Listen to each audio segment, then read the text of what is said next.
But we'll take this That one first. Yeah, because these two will decide to move because they're the and we'll, I'll just walk in.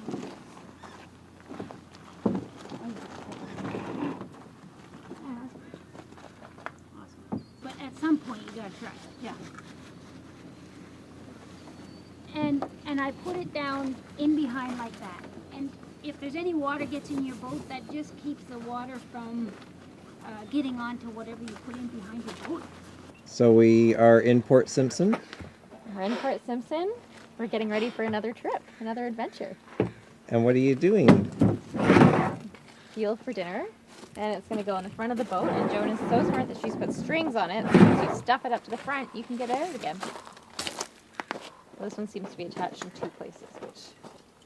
So that's a good kayaking tip that Joan has shared. It is great. Is put the fuel in at the front, but tie some rope to it. So it doesn't get wedged up there. Make sure the rope is available to grab. And where are we off to? Oh, we're off to see really awesome things. Some of your gear might end up in someone else's boat. And Easy peasy. yeah. So Joan, this is your first kayak trip ever? This is my very first. Yeah.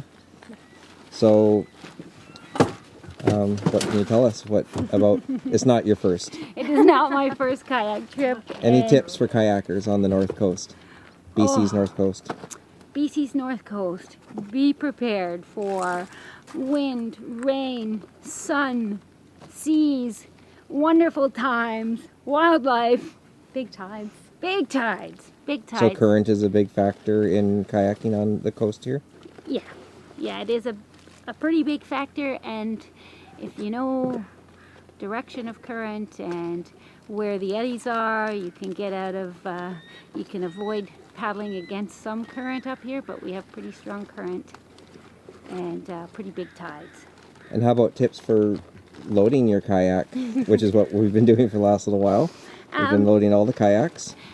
So if you've never kayaked, there is a wall or a bulkhead behind your seat and in front of your feet, and typically you want the heavier things right by those walls so it's well supported. So we've loaded this kayak with water right up against this seat, and some heavier things like food and tents towards the center. This happens to be a double, so we've put a lot of the weight right in the center of this double. It seems like most of the weight is in this kayak. Who's kayaking? Who's manning this one? Well, honey, it's yours outfit. I noticed the heaviest stuff. Are you putting rocks in there too? There's a few rocks just for you. Good. They're on your end, not Devlin's. Oh, perfect. So packing, and then also packing smart in terms of, you were just mentioning, if the weather picks up, you don't want your coat stuffed at the bottom. You want to know where your raincoat, some warm, a warm coat, your hat, and if weather picks up and we have to go to shore for whatever unexpected reason, you can get warm. I like to know where, you know, my fire lighter and my wood and stuff is, even though there's a fire ban right now. But that never happens on the North Coast, but I always have fire starter and tarp so that I can get shelter. Perfect. Well, today we'll have a stove and a pot instead. Yeah. And how long do you figure from the time we start here till our destination? Like the paddling start or the packing start? The paddling start. How far are we going today? We're going about 7 nautical miles, and I think we should be there in 2 hours. Oh, perfect. Chocolate bars? Woohoo! Chocolate bars! The most important thing is you speak clearly, tell them what your problem is, tell them where you are, and then you must let go. For a The response. typical thing is that people get panicked and they grab it and they never let go. You can't hear anything. Yeah, and so Alfie has a radio, and I have a radio, and Brent also will have a radio. And just for communication with in amongst ourselves, we've chosen to use channel 6, and you just go down to 6. Okay. Yeah. And that's sitting where? That sits in my Her boat? yellow fanny pack. So I put it in here. It's got a bunch of emergency stuff, fire lighter and flares and stuff. And I keep this generally at my feet in my boat. If it gets rough, I put it on my body. I wear it around my waist like that. Yeah. For the day or whatever. And I'll show you my favorite thing in here. So I should have showed you at home in the dark. These are glow sticks, Yeah. and you just break them, and Yeah. they'll glow in the dark, and you get a little pink stick like every kid has at the fair. And if I were to wave this on shore, every boat going by would not see me. However, if you tie a string on it,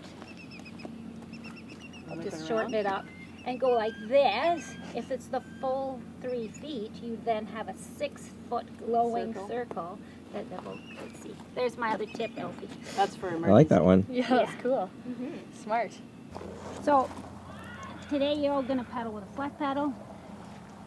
The center of your paddle is where the split is, not the silver dewy thing, but the split. Technically you want that split on the top of your head, and then you want right angles here. So like that, not like this. This will give you a wrist trouble. That'll make you use a lovely stroke. So I'll show it to you now, and then I'll let you pick them up. But this is paddle ready. Way you go, you can paddle. Right? So if you happen to be tippy, you flip it so that the non-paddle surface is towards the water, and you can just push it across the water, and you'll stay up. And then as soon as you've done that, slap the water, you slide it back to paddle ready, and it'll come out. If you don't turn back to paddle ready, it'll flip you over. So just a quick slap with the backside of the blade, paddle ready, and that's a low brace. As far as paddling goes, just pretend this is the best present, the best Christmas present you've ever had. So this is the side of the box, this is the side of the box, and your arms are the ends, right? So you don't want to ever squish this present. So you've got to keep your arms nice and big and rotate with your waist a little, or a lot, as opposed to this.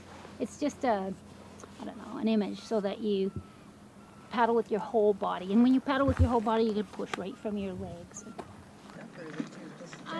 I can put mine. So maybe what you. And we're going to go far to the right.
Prince Rupert early this morning and drove to the ferry that takes you up to Tuck Inlet.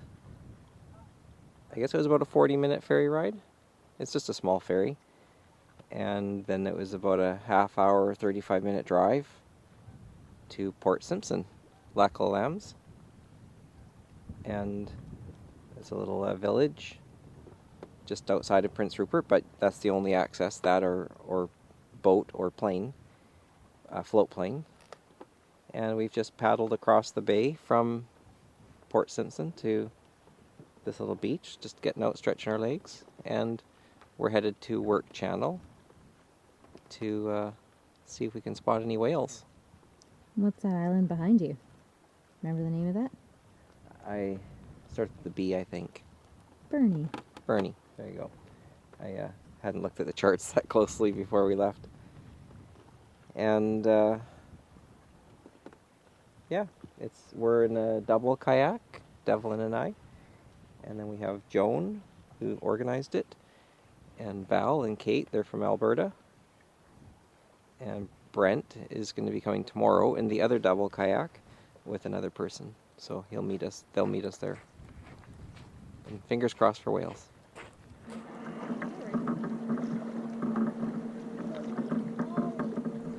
Oh, Val, you're dragging some kelp on your rudder. I'll get it for you. Okay, slow down. That's why you're so far behind. Look at this.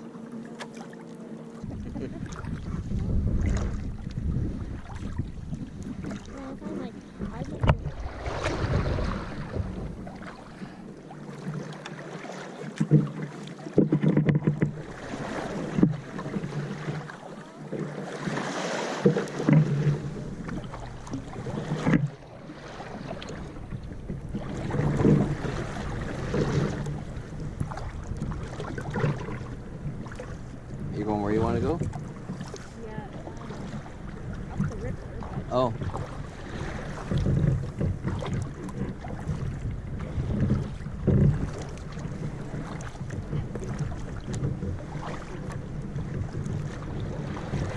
Okay.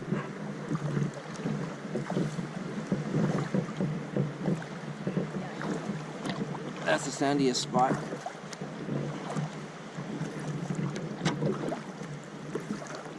That's it. We made it. Yep.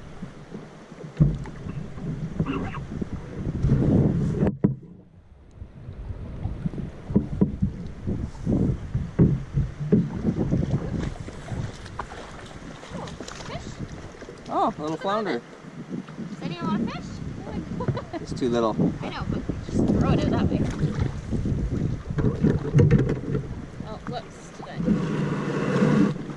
Sorry, buddy. You got him.